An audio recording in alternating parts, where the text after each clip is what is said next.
We are back here at Post Wrestling. And speaking of back, this man is making the return to the ring this coming Friday night for West Coast Pro Wrestling.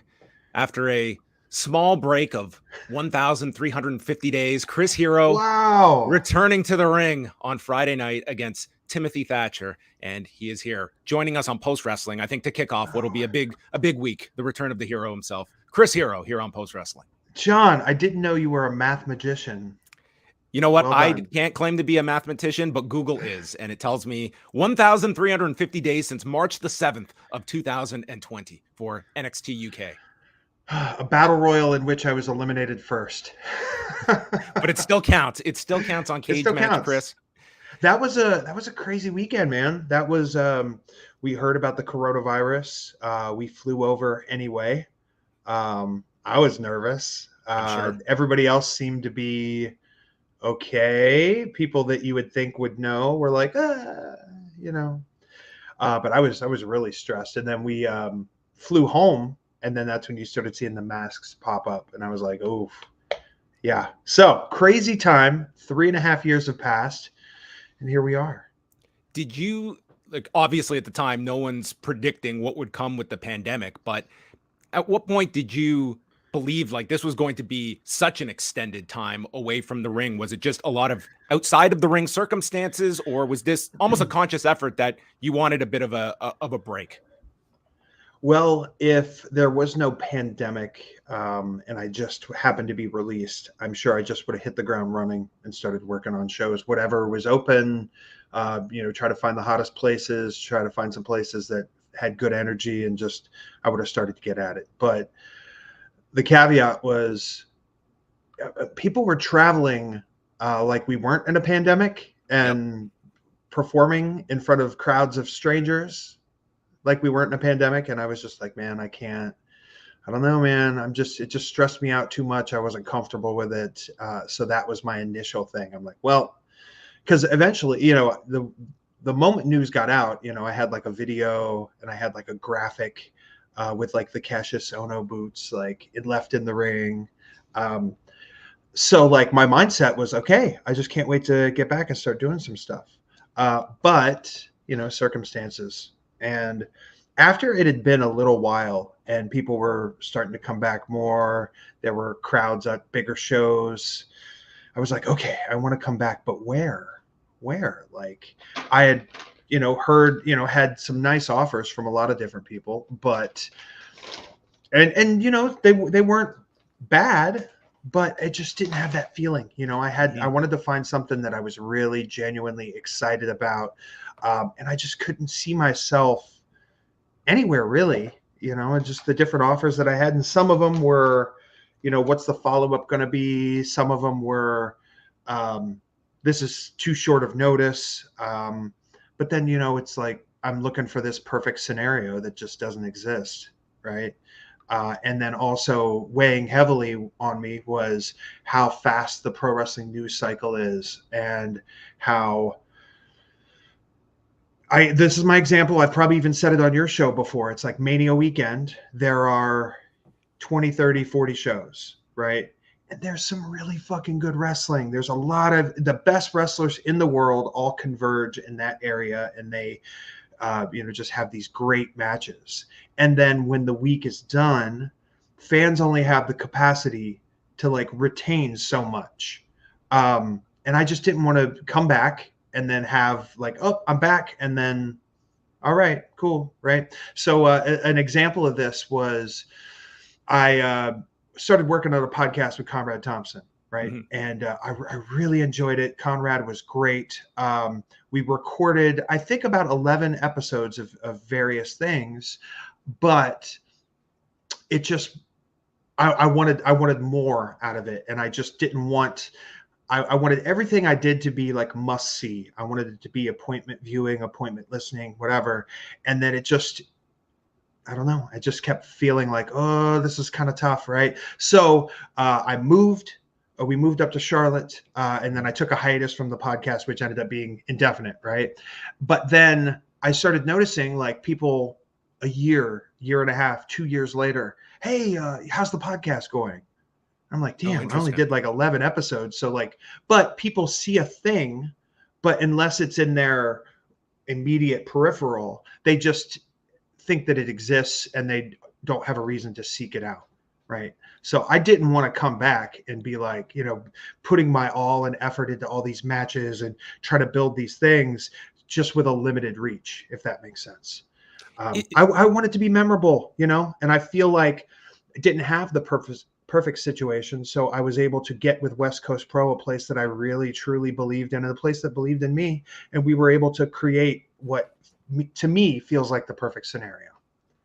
And this perfect scenario for you, it will be with Timothy Thatcher this coming Yes. Friday. That I think longtime observers might remember that your first meeting in the ring, it was not Timothy Thatcher and Chris Hero, but rather Chris Hyde and Bryce Braxton Collins for Oh, BBC. Wrestling Retribution Project. That if you were not around in 2011, this is like the mysterious promotion that had so much intrigue behind it, taking existing wrestlers, putting them under new personas. You guys did like what, a couple days of tapings. Yeah, like 4 days or so. And they pretty much never saw the light of day until they were dumped on YouTube unedited years after the fact. But this had so much hype from Jeff Katz, and you were in the midst of this, and this would have been your first match with Timothy Thatcher. Yeah, first time I had ever met him. I didn't, he was like a NorCal-based wrestler. I'm not even sure what his direct connection was to getting booked on those shows. I had met Jeff Katz years earlier, and he had talked about doing something, but those set of tapings were really important for me because I had signed with WWE, and because of my testosterone situation with the medical, they rescinded my contract. So I moved down to Tampa to start with FCW, and I wasn't able to start with FCW. So I was in this weird limbo of like, I've finished up with everybody that I'm working for, and now I have no money coming in. So it took me, if you look at it, it took me 5 months from the moment I moved to Tampa to actually starting with FCW. So that was like 5 months of limbo where I was able to get on a handful of shows. I did like a PWG, I did like a Final Battle appearance and a follow-up for ROH. But these tapings, 4 days, went to Hollywood, shot it like right by Jim Henson Studios. There's a statue of one of the dinosaurs from that dinosaur show, right? Yeah. Earl Sinclair, right, was right outside there. We were in this fancy place. And I got, 4 or 5 days of good pay when I really, really needed it. And then got to just see so many people from different areas of my career, people that I had met for the first time, people that I'd worked with for a very long time. And just, we got to be a part of this like special thing that like, no one ever, there's like a group photo of all of us, but like people until the pandemic, none of that footage existed. Or very limited bits of it. So it's like I was in a multi-man match with the Amazing Red, but he was not the Amazing Red, and it was just very limited. That's the only time I've ever been in the ring with him. But I wrestled Luke Gallows. I wrestled Chris Masters, Ken Doane, MVP, and they were all under different funky names. But it's just that week of tapings really came along when I was really hurting at that point. So I think back fondly to that week in LA. At that point, are you looking at WWE as a completely closed door? Were there caveats that they said, hey, let's revisit this in 12 months? Like what's your sense of things that you're right there knocking at the door? You've moved to Florida. I was WWE... told to not even come to the shows. Wow. Right. I was like, damn, I'd like to see people and say hi. And they're like, hey, you probably shouldn't. I was like, oh, cool. And that gets like depressing. You're like, oh my God, I just upped and moved and I was still paying rent on my place in Pennsylvania. I hadn't completely gotten rid of it yet. So it was just a lot. I was basically told, like, paraphrasing, like, hey, it's your issue, deal with it. Wow. Like, we don't know why you failed the physical. These are the numbers that we got. So I took it upon myself, and not to turn this into a whole story about that, but man, I went to like doctors and I messaged a ton of people. And it just was really hard. People either didn't know what to do, because it's this whole ratio thing, like your testosterone over your epitestosterone, right? And basically, if it's in a certain window, it throws up flags, right? But if it's in that window, like, you have to find out what your baseline is first, because I found a doctor, actually an incredible doctor from the World Anti-Doping Agency, this guy, Dr. Don Catlin from UCLA, who did not know me, who responded to my email, pointed me in the right direction. Like, Don Catlin is like a powerhouse. Yes. Like a major figure in all Yes. of this. So I've still never met Don in person, but he actually helped me figure this out. I had to find out what the frick a carbon isotope ratio. Is that what it is? Carbon isotope ratio test. Yes. Yeah. So I had to figure out what that was, and then figure out what endogenous and exogenous, like all these things that I don't know anything about. And then I got that test and then gave it to WWE and said, hey, look, this is coming from my body. It's not coming from outside of my body. And they were like, oh, okay, cool. And they set me up with another physical. I went back to Pittsburgh, did the physical again. And they said, you failed the physical. And I'm like, no shit. Like, that's the whole point. So after, working my way through that a little bit, they set up a different set of parameters for me. And then I was able to start. But it was just this, I didn't know what the problem was. I didn't know if something was wrong with my body. It made me nervous to take any kind of a pre-workout or protein, or just, I didn't know what the hell was going on. So that's why I had 5 months of purgatory. Claudio and I are coming in together, and then he gets a 5-month head start on me, the jerk. And, he just passes with flying colors. And then I get there, and then Dr. Tom's on his way out. I'm like, So so it was, when I think of Wrestling Retribution Project, I think of, wow, I was having a really hard time. And people speak poorly of those tapings because, I think a lot of people put money into that and never saw any return on it. I don't know the exact details of it, but it upset a lot of people. But there was just so much hype around it. Like, Jeff Cap did a great job of selling the concept. You just had a lot and some really interesting names. This is, Kenny Omega, when a lot of wrestling fans are, was he Scott Carpenter?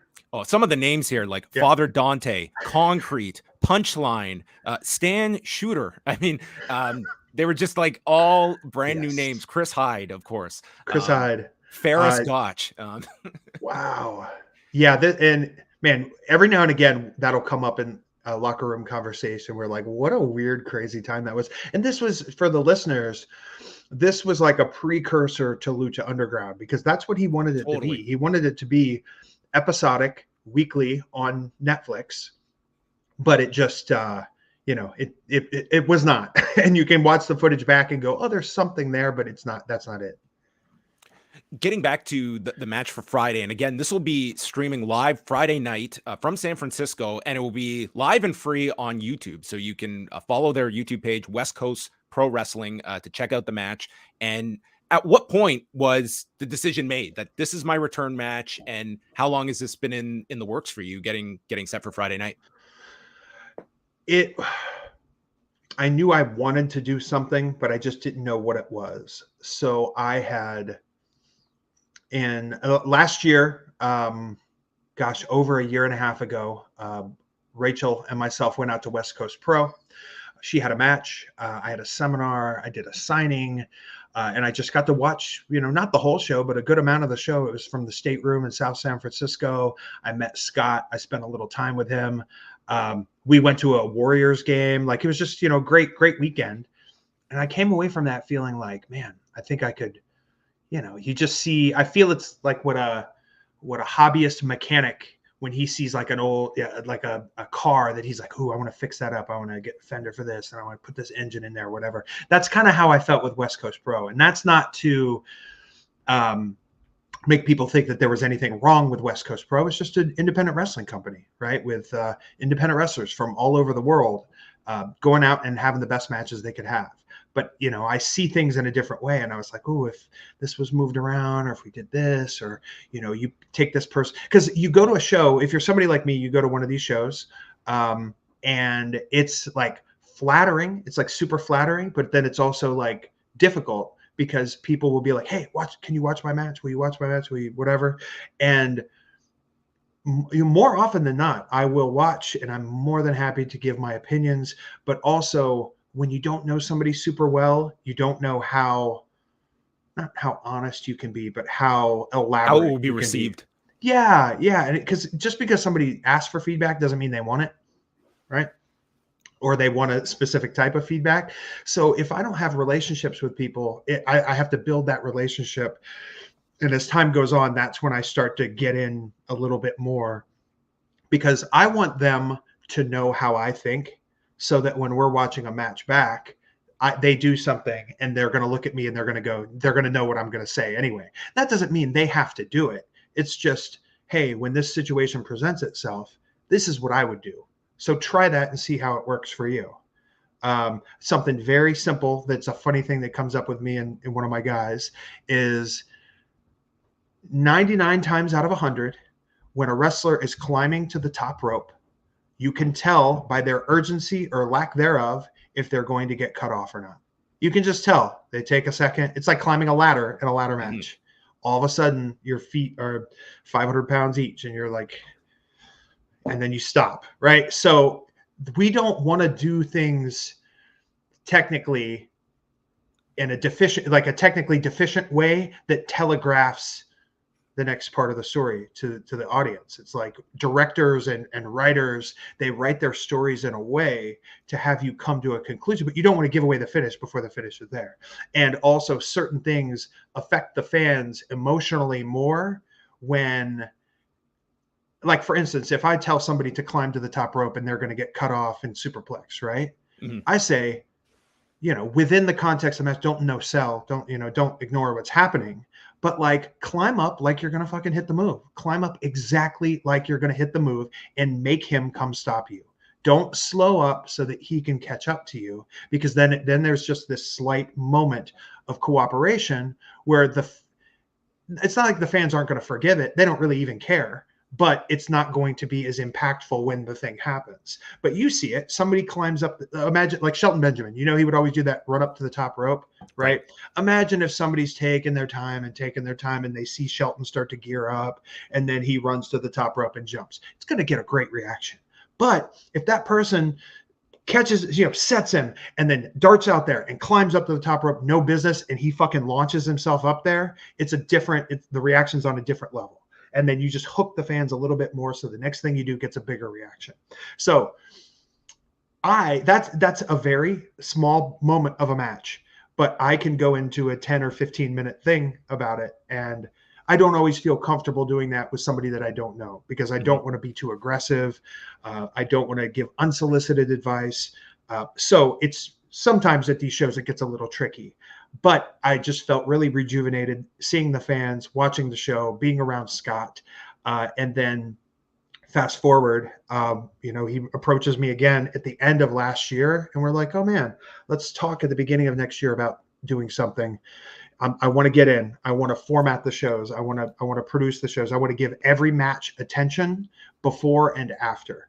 And then from show to show, I want some continuity, not storyline continuity, but continuity with the wrestlers, like tag team wrestlers. Like, when you cut somebody off, when you put heat on somebody, when you are feeding a hot tag, whatever, those kind of things.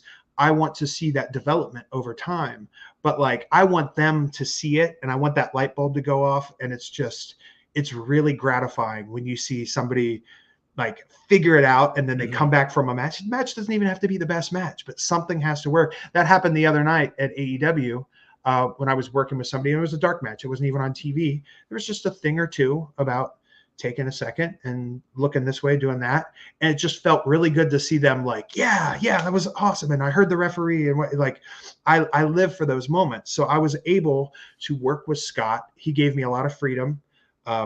It's not my company. It's his company. It's his company that he had put 4 years in before I ever came there, and trusted me. And I, gained his trust over time, to where even if I said something that he might have a slight disagreement with, he was, 50-50. Let me try one thing. The other thing, let's go with his, whatever.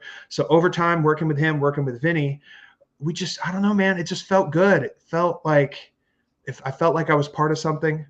It felt like a home to me, even though I'm only out there, 1 week a month. being at the school. Scott is just a very generous promoter. He's not generous in the way that a Money Mark would be, like that just throwing money around. He just wants people, because we had Kenta Kobashi, we had Manami Toyota, we've had Chigusa Nagayo and her crew, Ultimo. We just have had many luminaries come over, and he always treats them with great respect. And then it's also not like you're just part of the group. You're there for West Coast weekend, and it's like, man, all right, what is this experience like? We'll go out, we'll have a dinner, we'll hang out, the day of the show, it's very casual. He just really created something awesome there, and I'm very fortunate to feel a part of it. And as far as when it was decided to have the match with Thatcher, I thought it was going to be a possibility. Because this has to get in order, my body, and then this has to be in order. It's just tough. It's tough, right? So he allowed me time to kind of figure that out. And then something presented itself. We looked at some dates. Well, what's the best way to do this? We don't want to just spring it out of nowhere. Let's at least have a show to build. What's a show that we can do it on? And then there we go. And we had kind of talked about a couple different possibilities, and then this just worked out perfectly last show. I made the match between him and JT Thorne. JT is the first graduate of the West Coast Dojo. And as a young wrestler, you don't really know shit until you get in there with somebody that's a real professional. So he got in there with Tim. Tim took some liberties, which brought me out feeling, like I'm responsible for putting him in that situation. And then that re-sparked the rivalry between Tim and myself. It was an electric atmosphere. Even watching it back on tape doesn't quite capture as hot and frenetic as it was. And it just felt right, man. It just felt right. And I can't think of a better opponent to have a comeback match against, to test myself against. And also, someone that's fun to punch in the face. It really comes through in this chat that I don't think anyone that listens to your interviews would ever question like your love of professional wrestling. It comes through, but it does seem like it's something like you've struggled. Like what is my place in this modern industry? And I think personally, it's really cool that you're coming back in this West Coast pro setting. Like I am sure you have had quite the number of offers that you have looked at and made decisions upon. But for me, like yourself, I look at you and Colt as two guys that really did set the tone that WWE is not the be all end all. Like you can leave there. Your career is not over. Like your independent run of 2014, 15, 16, I look as one of the great runs of just putting so many names on the map. You had this fledgling streaming company in Flow Slam that brought a lot of these promotions and matches to people's laptops. And then boom, you go back to WWE, and then here you are putting like West Coast Pro that's getting all of this attention now. And it seems like this is like your place that you feel that has, really you've found that perfect match. Yeah. Thank you for that, John. I appreciate that. Another thing I struggled with independent wrestling wise, and I always keep my ear to the street. I always try to see whose names are floating around. I try to watch a little bit of footage and see what's going on. And this is not a knock on any company, right? Because you only do what you can, and you only have the resources that you have. That's all you have, right? I think independent wrestling got a little homogenized with stylistically, but then also talent wise. You had NXT aggressively pursuing young and upcoming talent and established talent. Mm-hmm. And maybe they weren't so young, but just people that were out there doing good. Then this company sprouted out of nowhere and gave jobs to a ton of people, right? Then a pandemic hit, and now a lot of people in that area, their growth was kind of stunted by, it's like, I don't know, you are finally getting into high school. You're an 8th grader going into your freshman year, and you get to high school and there are no sophomores, there's no juniors, there's no seniors.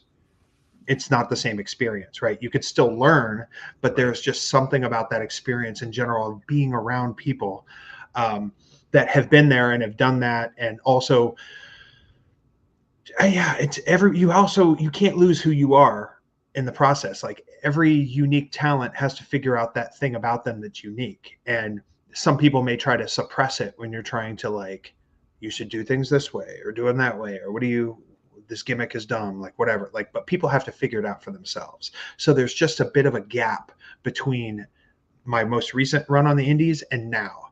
And things are catching up. Things are catching up a little bit, and they're not quite as dire as they once seemed.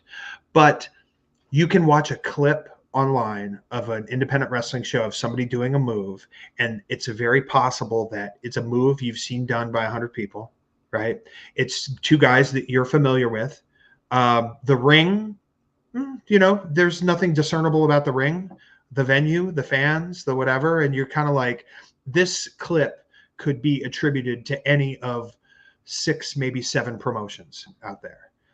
Because everybody wants to use talented people. So what talented people are there? And then, people are out there hustling and getting on as many shows as possible. It's hard for an independent wrestling company to have an identity. Mm-hmm. So that is something that West Coast was already working on. They really had a very grassroots West Coast base. But like our matches need to look a little bit different. Our ring needs to look different. Our audience needs to look different. So what can we do to because when you can't be better than the best, right? You just have to be different, yep. Right? Because if there are, 3 or 4 main promotions and there are 6 or 7 next tier promotions, well, how do you fucking pop out of that? How do you get out of the pack, right? If you can't compete with the top, and then you just have to do something different. That's another thing that I had learned working for PWG so much, because we always had so many great wrestlers from all over the world, different styles, right? And how are you going to stand out on that show? What are you going to do? Are you going to be the match that has the best false finishes? Are you going to be the match that has the stiffest brawl? Like, what are you going to do? Are you going to have real heat in your match? Or are you going to try to do something different? My match with Zack Sabre Jr. From a Mystery Vortex for PWG. Zach's one of my favorite opponents of all time. Just favorite. I've wrestled him across so many promotions, many different countries. Reaching into my rental car to grab my bag, I sliced my finger open. Just completely. I still have like this little white bit on my finger from it, and it just cut it nice and clean. Right, this is a brand new rental car, so I bandaged it up the best I could, and then I was going to have this technical masterpiece with Zach. Like, because that's what we do, and I'm being kind of facetious when I say technical masterpiece, but you know what I mean. Of course. Wrestling, him, me, whatever. And then 30 seconds into the match, this fucker knocks my Band-Aid off. So I'm like, well, what can I do? I mean, it's bleeding. Like, oh, it's bleeding a lot. Oh my God, this is real. It won't stop bleeding. So the match then took a turn to be about my bloody ass finger. And Zach is just the perfect opponent for that, because he does his digital manipulation where he takes you and bends you and does stuff. And it just added a different element to my match, that if you put that match just move wise and structure wise and finish wise up against my other matches with Zach, it's not going to, come out as like the best ever. But because of that, it stands out. And people talk to me about that match all the time, where it's like, oh, remember that match or whatever. And it's like, what's funny is that's not the match that I wanted to have. I wanted to have a different match that night. But sometimes you just got to roll with the punches, or roll with the gap bloody fingers. When you mention getting physically ready and mentally ready for this match, how, as we are just days out from this match on Friday night, how do you feel? Don't remind me, John. Don't remind me. Gosh. Is this a lot on your shoulders going into this, just given, there's certainly an expectation for this match, and it's, a lot of people are looking at just the amount of time. I'm sure like that is weighing on you. It is a lot. And I think the cool thing to say would be like, no, man, I'm not phased. Like, this is just what I do. Right. But this is my life. 25 plus years of my existence have been devoted to being a professional wrestler and being in professional wrestling and learning about it and trying to just do better than I did before. Right. So the last 3.5 years of self-doubt and, doubt within the industry, and, does anybody want me? What do they want me for? where am I going to go? Um, how am I going to make a living? That kind of stuff. It has weighed very heavily on me. And I've always wanted to come back. There was never a moment where I said, you know what? I think I might be done. I'm just too stubborn for that. And then I've just felt for all of my supporters over the years that like just have impressed upon me how much they miss seeing me wrestle and how badly they've rooted for me, or when I went back to NXT, or how hard they pulled for me, or my merch that they bought. Like that's not nothing. You know what I mean? That's people's love and support. And that makes me feel responsible. Right. So I'm like, I need to come back, not just for me, but for the people that have supported me. So I'm working on getting myself physically there. It's tough. What can you do in a month's time to prepare for this? You can do something, but the real test will be when I'm in there with pro wrestling's groundskeeper Willie, Tim Thatcher. He just is his muscles have muscles. He's just got that like gotch strength about him. And then also just some the different things that I'm doing in collaboration with this show. Like by the time this airs, Joseph Montecilio has done a video essay of my series with Thatcher, which I'm very proud of. IQ Wrestler did just an incredible hype video, just highlighting the different matches we've had and the different sequences. It just, I don't know, man. It just that has helped me through cardio a time or two. The official shirt for the the official T-shirt for the show was designed by Haru Egawa, the legendary Haru, who has designed Terry Funk shirts for years. But then also he made the Bullet Club shirt. He's done countless shirts for New Japan, for Pro Wrestling Noah, for All Japan. Like he's just the guy. He did all the old ECW shirts, not all of them. Sorry, Taz. He did a lot of the old ECW shirts, the iconic ones. And just to be friends with him, but then also have him be able to collaborate with him professionally. It's really special. I used to do these shows in Pittsburgh and IWC, and Haru, before I had met him in person, was friends with Shirley Doe from the Pittsburgh area. And he collaborated with IWC and did show poster shirts of like Dusty Rhodes versus Jerry Lawler. And they had Mick Foley come in for a show. And they did these like cartoon realistic shirts that were this is 2003, that I was like, man, those shirts are so cool. They brought in the triple threat. So there's all three guys of the triple threat on the shirt. It just looks really cool. So now 20 years later, I'm able to get one of these out for West Coast Pro for my return match. So that's special. I'm sitting here talking with you, John Pollock. I recorded an interview with The Ringer. This week I'm going to go on Busted Open for the first time. So there's a lot going on, opposed to just putting on some tights and locking up in the ring. And then also getting gear. That's another thing too, right? I had to put spandex on the other day for the first time in 3.5 years. And it's, it sucks. Well, I think a lot of people are looking forward to this. I think you have created a section of the wrestling audience that is really looking forward to this on Friday night. We will get all of the information out there, but before we wrap things up, I wanted to play a game with you. So if you are down, Chris, a lot of people I'm sure can see in the background here that are watching the video version, you are quite the book connoisseur, and you have quite a lot of wrestling titles in there. So what I wanted to do was throw a few titles your way. And number one, if you have read the book, and B, a quick one-line review of said book, if it is in your collection. So put me on the spot, John. Let's go. Okay, we're going to start off with one that I recently read, and I know you own this one. This is the Saturday Afternoon War by Tony Earnshaw on the history of a world of sport. Is this one a quick thought?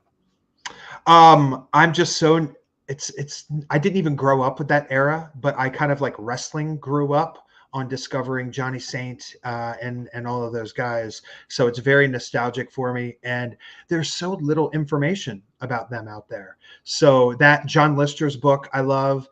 It's just really cool to be able to dip in there. And I don't know, you just look stuff up that's not even on the internet, right? So a lot of these stories don't even exist. If you go to like Wrestling Furnace or whatever, one of those old sites, you can find things. But like, I just, I have not read the entire book. A lot of these books, shoot, some of them I haven't even cracked open. A handful of them I've started and then haven't gotten through, and then there's a bunch of them that I've read. But I like having them to like, whenever I need to know something or get something, or I need to dive into something, it's like they're right accessible. There, right? So I'm very glad, and I wish more books focusing on the British era of wrestling, that British era of wrestling existed. How about this one? This one is an oldie, but many people's first, maybe. Pure Dynamite here by Tom Billington. This came out in 1999. A brutally honest account from the late Tom Billington.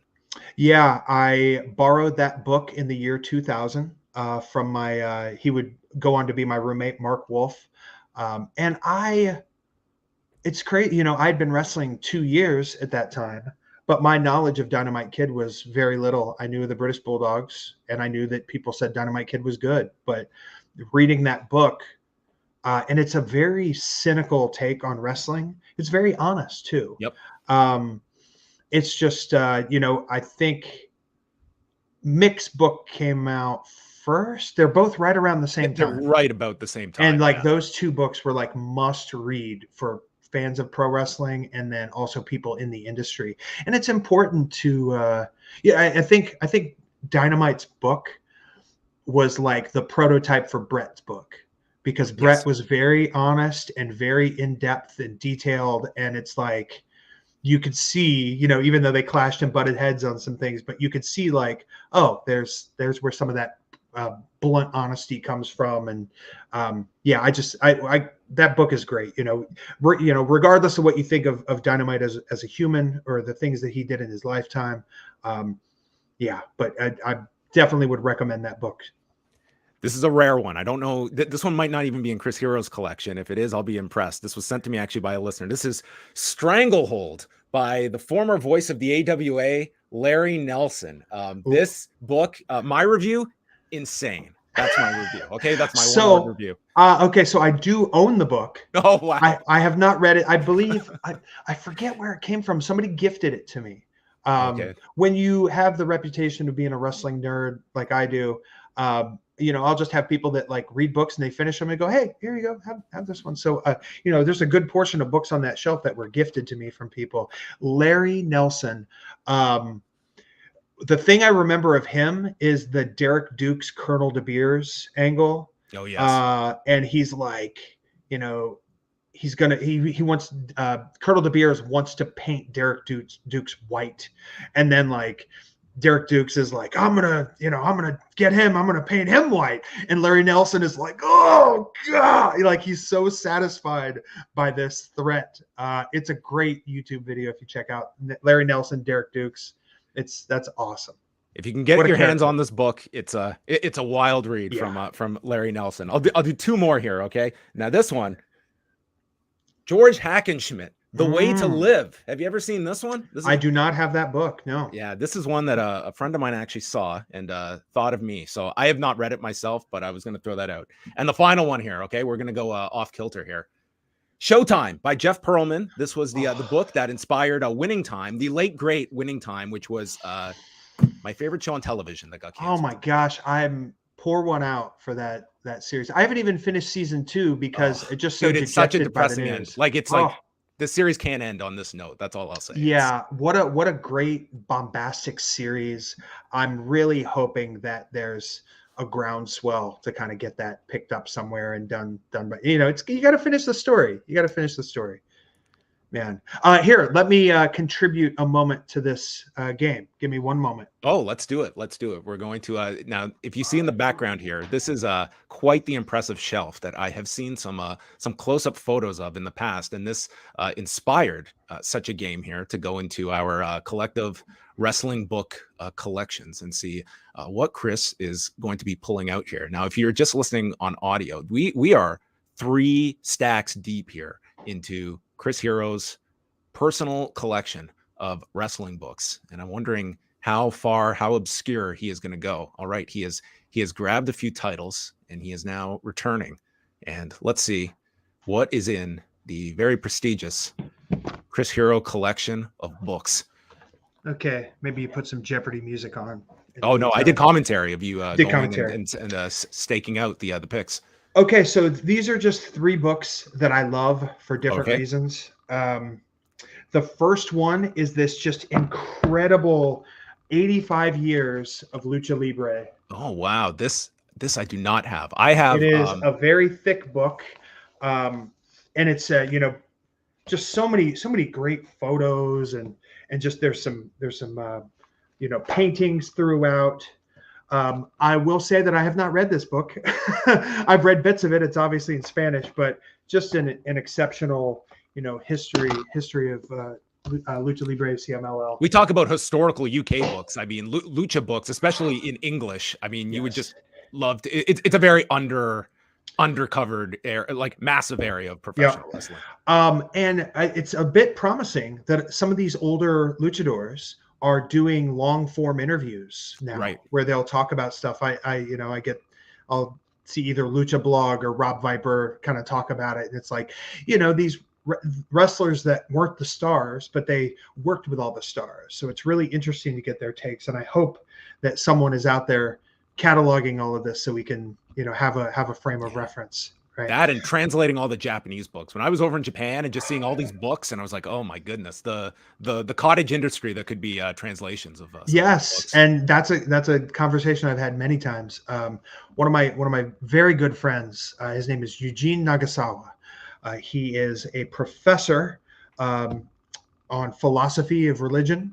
Okay. And he most recently worked at the University of Birmingham in England, and he's actually moving to Oklahoma at the end of this year, beginning of next year, to start a residency there. But he's a published author. He's like, I don't know, he's just super, super fancy, but he happens to be a pro wrestling fan. So we connected through that. He used to do my Japanese blog for me. When I was over for Wembley, myself, Eugene, and Tony Schiavone were able to sit and talk for a couple hours. It was a nice kind of, crash of 2 different worlds for me. But Eugene would I'm a massive Kawada fan.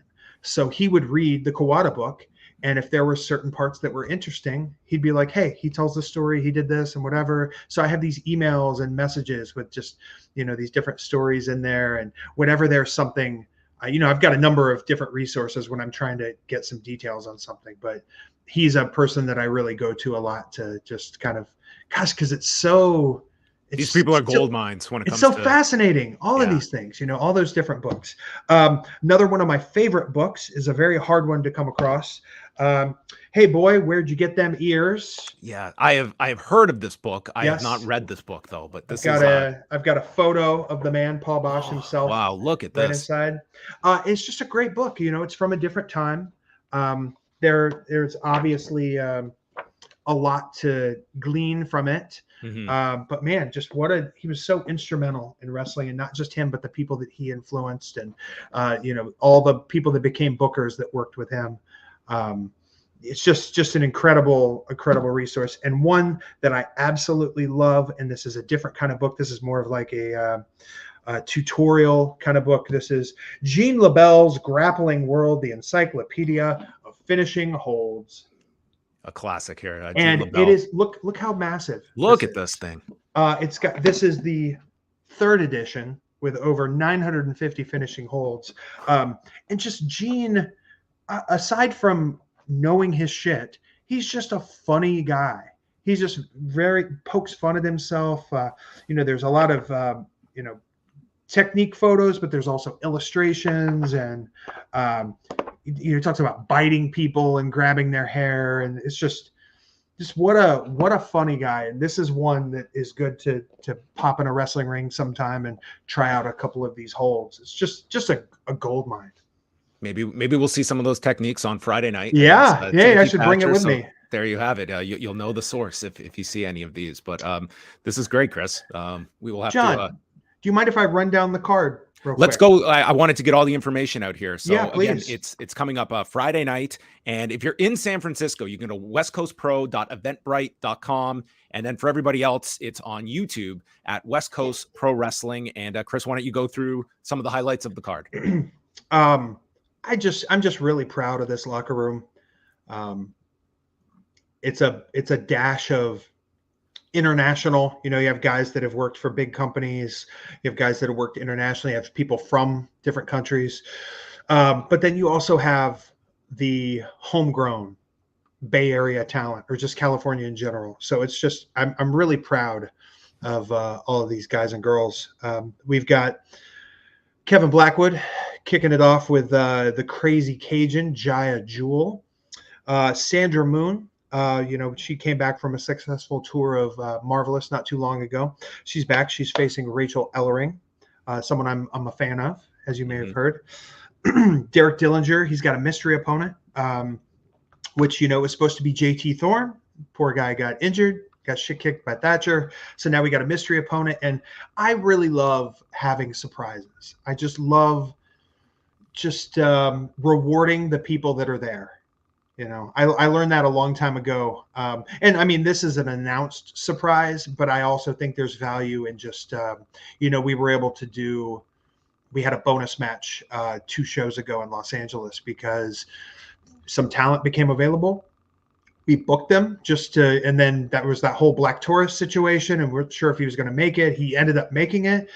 So instead of switching matches around, we said, fuck it. We had a bonus match. So fans don't want to go to 5-hour shows, right? They want to go, but they don't want to stay, if that makes sense. Yes. But I love being able to provide something. Like last show, we had Beef Tank come out as the surprise, a brand new formed tag team. But so that being said, so Derek Dillinger now has a mystery opponent, and it's just really cool that we're able to do that. We have the finances, the budget to be able to do something like that. That is not going to sell another ticket, right? I mentioned Beef Tank, the aforementioned Calvin Tankman in Beef from the Midwest, taking on the Prisoners of Society, which is Steve Macklin and Weston Blake. I love those guys. I spent a lot of time with both of them in NXT.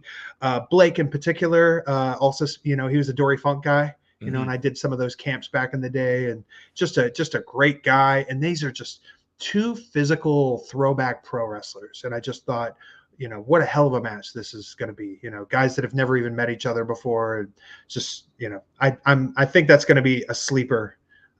We've got the South Pacific Savages with Jacob Fatu, Journey Fatu, and Juicy. We got some their little hometown there, right? They've built themselves up over the years, and seeing them live, it's just a completely different. It's very different than seeing them on a GIF or seeing them on a YouTube video. They're taking on. I just think this match is going to be excellent. With you may have seen them on AEW over the weekend. Los Suavecitos, a regular with West Coast Pro. Hearing Tony Schiavone say Los Suavecitos, that did my heart good, man. Yes. Those kids work their asses off, man. Danny Rose. Ricky G, we've got Adrian Quest, he's their third. He didn't come up together, but they met each other and it just hit it all off, right? So it's just a great pairing. They're a great little faction. And I may have said this to you before. They're like a kind of like a new wave Latino PG-13. Like that's how I look at those guys. We've got Alpha Zoe, one of our homegrown guys, with one of his biggest tests so far. He's up against bounty hunter Brian Keith, everybody's favorite right now. Keith, his work. I mean, when you have an AEW presser and Brian Danielson saying like, "Oh, Brian Keith, I heard he's pretty good. I'd like to I can only imagine how he felt when he heard about that. So just a very, very cool moment. And that's just a test for those 2 guys. Both of those guys were defeated by Starboy Charlie in the West Coast Cup. So it's kind of like they're vying for an opportunity to get a title shot. If Starboy Charlie is able to retain against his challenger, Chris Bay. Also in women's action, we have Johnny Robbie. She's a bit of a rising star. She'll appear in a quick tag on ROH this week. Her and Brooke Havoc against Athena and Billy Starks. Johnny Robbie will be taking on Masha Slamovich, the West Coast Pro former women's champion, real ass kicker. And then you got myself and Tim in the main. So I think the show gives a little bit of everything. And it pays respect to our locals, but it also shows reverence to people that are coming in from out of town. It's just I'm really excited for this. I know we've got a bunch of people coming to West Coast Pro shows that have never been before, but we also have all our locals.